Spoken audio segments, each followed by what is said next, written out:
ஆரூப தெரிச்சனம் கண்டல் பெற்றேனே. 3 சுத்து மண்டபம் சுற்றி பார்த்தேன். முன்னாலே வீரபத்ரம் தன்னை கண்டேன். நானுமே மலைக்குடவு பெருமாள் கண்டேன்.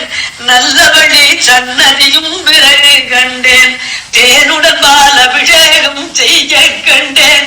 சிவநாதம் பாலகனை காண வேண்டி ஆனதொரு கடற்கரையில் வந்து நின்று ஆரூப தரிசனம் கண்டருள் பெற்றேனே. ஆரூப நைநாதன் அழகு கண்டேன். அவருடைய